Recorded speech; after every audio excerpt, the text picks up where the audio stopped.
Et pouf tout le monde, c'est Antares. Aujourd'hui on se retrouve pour une nouvelle review comme tous les mercredis depuis quelques temps sur une réplique qui est ma réplique de points principale, mon PA principal depuis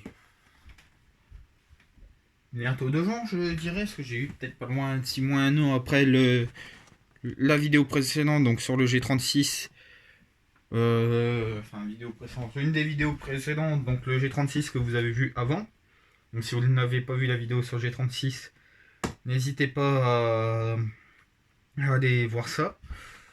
Mon PA, donc, qui sera du coup une review après pas mal d'utilisation. Mon PA du coup est un Taurus PT99, donc distribué par Cybergun. Comme on voit l'ancien logo sur la boîte juste ici. Et au moins c'est un logo discret par rapport à avant. Je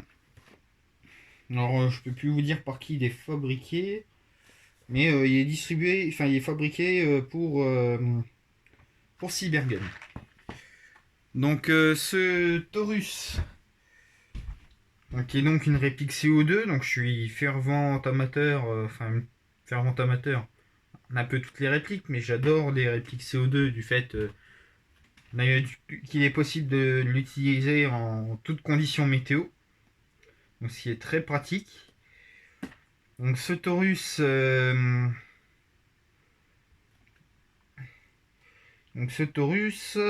allons le voir tout de suite. Donc on va commencer l'ouverture par il manque quelque chose.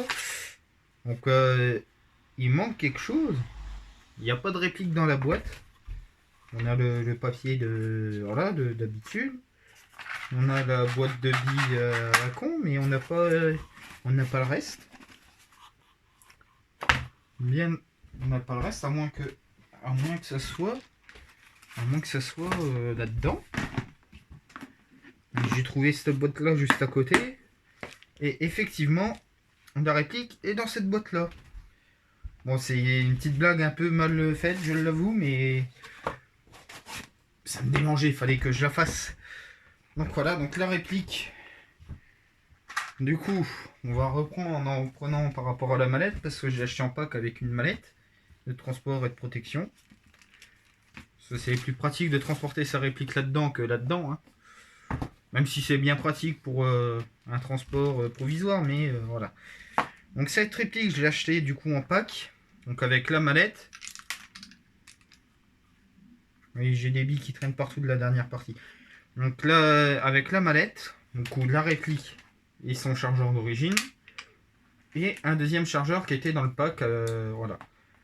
Donc par rapport à la réplique même, donc la réplique est livrée du coup avec un chargeur qui est donc CO2, voilà, et un paquet de billes qui permet de l'essayer quand vous le recevez, la notice avec le coupon de garantie en cas où, et les instructions de base, et surtout la fameuse clé Allen pour accéder, pour pouvoir mettre la capsule de CO2, et un bouchon de rechange pour le logement de la capsule à CO2. Donc ce qui est très pratique, honnêtement. C'est peut-être l'une des seules répliques Cybergun à ma connaissance où ça fonctionne comme ça. Mais c'est très pratique. À savoir que quand vous rachetez un chargeur de Taurus, un chargeur CO2 de Taurus, vous avez de nouveau une clé Allen et un bouchon supplémentaire. C'est pas juste pour la réplique, c'est vraiment par chargeur. Donc ce qui est très bien, ce qui est très pratique, et ce qui moi perso me fait pas mal kiffer. Donc on va pousser cette boîte là pendant quelques instants. Pour en venir à la réplique en elle-même. La boîte, je vais même la poser là. Comme ça, en cas où, j'ai cette boîte là pour les détails. Donc la réplique en elle-même est comme indiqué sur la boîte en full métal. Voilà, donc le seul truc que vous avez en plastoc, c'est les plaquettes de la poignée, plaquettes de crosse. Donc le Taurus PT99 se rapproche de l'architecture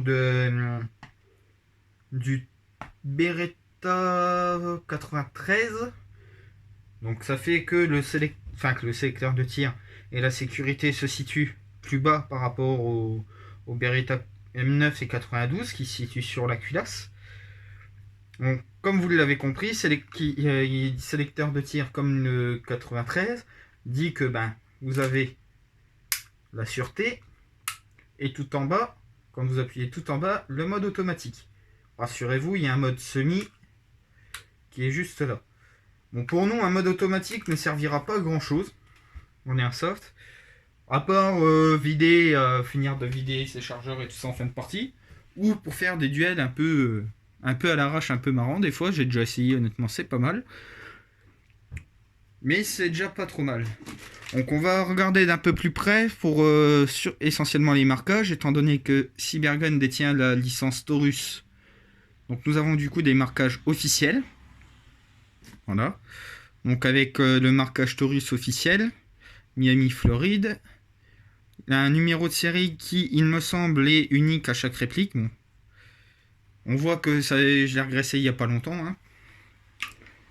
Et de l'autre côté, donc, nous avons encore le marquage Taurus, avec le marquage officiel Made in Taiwan, enfin officiel, le marquage Made in Taiwan pour être en règle. Et à l'avant, un détail que moi perso j'ai bien apprécié, la gravure PT99 AF et le calibre 9 mm para. Donc c'est quelque chose que j'ai bien apprécié sur cette réplique. On voit aussi sur les plaquettes le logo Taurus. Donc voilà, la réplique est pleine de détails. C'est honnêtement très agréable. Après, la réplique se démonte aussi facilement. Je vous montrerai ça dans une autre vidéo. Là, ça va être juste la présentation.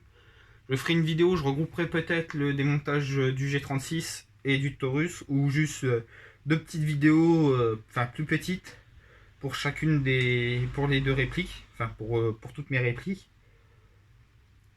Comme ça, ceux qui veulent juste voir la réplique en elle-même, peuvent la voir, et le démontage après, ça, il n'y a pas de souci. Concernant aussi cette réplique, donc réplique full metal, qui est également blowback. Voilà. Comme vous le voyez, blowback, donc bien marqué ici. Hein. Cette réplique est donc pourvue sur les chargeurs d'un arrêtoir de culasse. Alors si la mise au point est revenue, comme le respect, ça serait, et avec le respect d'ailleurs, ça serait pas mal. Ah, voilà. Donc vous avez un petit téton là, ici. Voilà, qui est quand il est tout en haut. Ah, c'est pas pratique. Hein. Voilà. Qui quand il est tout en haut, du coup, actionne l'arrêtoir de culasse. Donc, ce qui est très bien, quand il s'enclenche, a priori, faut que je le nettoie parce qu'il doit être trop graissé, ça doit être pour ça. Donc, je vais vous montrer avec un tir. Je regarde juste avant. Voilà. Donc, qui s'enclenche bien quand il n'est pas trop graissé. Là, il est un peu trop graissé. Je l'ai graissé un peu fort peut-être. Mais qui s'enclenche très bien. Donc, du coup, étant blowback, cette réplique a la faculté, voilà, avec l'arrêtoir de culasse, de s'arrêter. On va en profiter pour voir le kick qu'il a.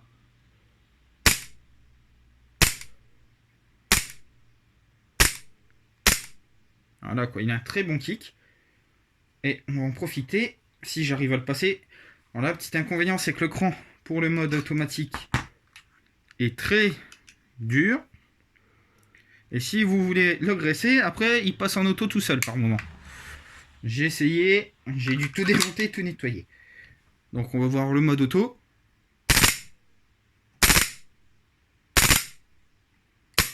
Voilà. Donc ça claque bien, hein, ça claque très bien, ça claque sévère, c'est agréable. Le kick est très très plaisant, le bruit aussi, hein, parce que le bruit, Le bruit, il est vraiment bien.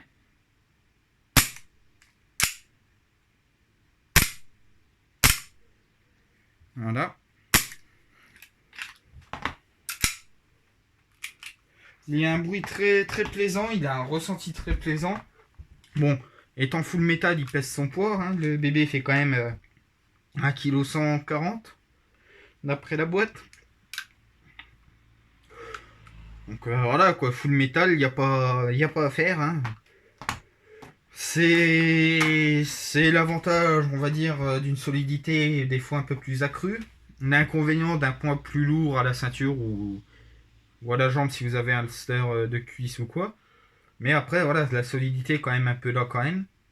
Même si c'est sûrement de l'alliage. Il doit y avoir pas mal de zamak dedans, je pense. C'est quand même là quoi. Après, je vous dirais, hein, l'avantage du full metal, c'est quand ça marche pas ou quand ça marche plus, vous pouvez toujours arriver et taper. Il y a toujours un moyen de l'utiliser. Après, c'est chacun a son avis. Hein. Il y a des répliques en plastique, en polymère qui sont très résistants aussi. Ça, il n'y a pas à débattre. Après, je peux vous montrer, même si je ferai une vidéo plus en détail dessus, le petit démontage sommaire comme j'avais fait sur le 1911 édition Armistice. Donc pour comparer entre guillemets entre l'ancienne façon de démonter et la nouvelle. Donc pour démonter du coup la culasse, ça va se passer ici. Mise au point et tu l'as, mise au point, c'est barré. Voilà. Vous aurez le petit bouton qui se situe ici. Donc il va falloir appuyer sur ce bouton. Et quand vous appuierez sur ce bouton, ça fera bouger le petit cran qui est juste ici. Une fois ce cran bougé, donc veillez à bien retirer le chargeur avant, vous prendrez la petite languette là, vous la pivoterez d'un quart de tour, vous relâcherez le petit bouton et la culasse se démontera, donc ce qui permet de graisser, de nettoyer et tout ça. Donc, hop, je refais une petite mise au point, voilà. Donc une fois celui-ci de démonter, on a accès du coup à la tige guide ressort. Il veut pas détecter ma mise au point lui. Voilà.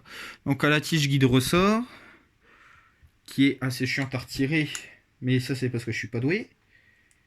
Hop. Oui, c'est parce que je suis pas doué. Déjà si je le tournais comme il fallait.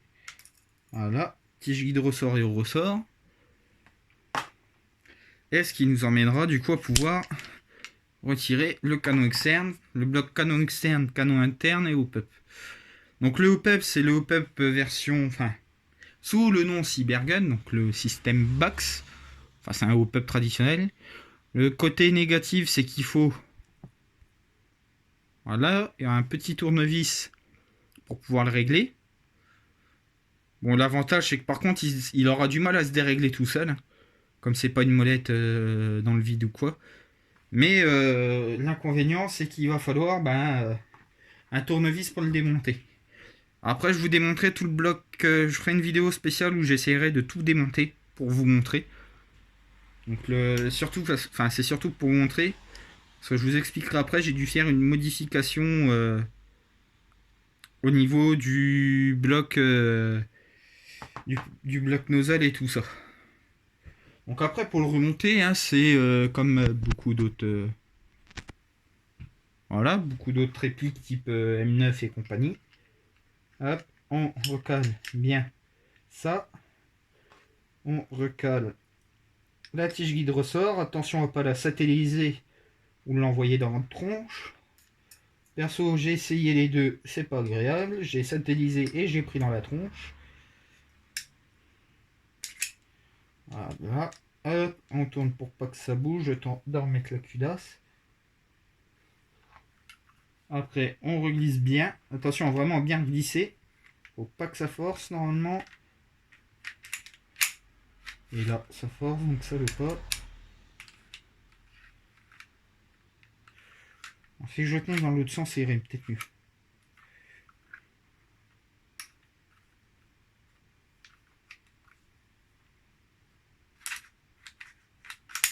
Voilà. Bien à tenir.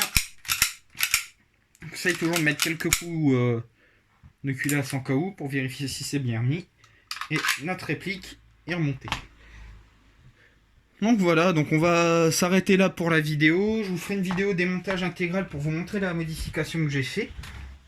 Donc ça sera au prochain épisode, donc ce sera pas plus vraiment review, mais ce sera démontage. Donc je vous laisse là-dessus. Si vous avez des questions, n'hésitez pas à les laisser en commentaire, ça me fera plaisir d'y répondre. J'y jette un coup d'œil au minimum 2 fois par semaine, si ce n'est plus, mais vous aurez une réponse au minimum dans un délai d'une semaine, si tout se passe bien, si j'ai pas... voilà. Donc je vous laisse là-dessus pour cette vidéo, je vous dis à bientôt pour de nouvelles aventures. C'était Antares, et je vous dis tchuss tout le monde.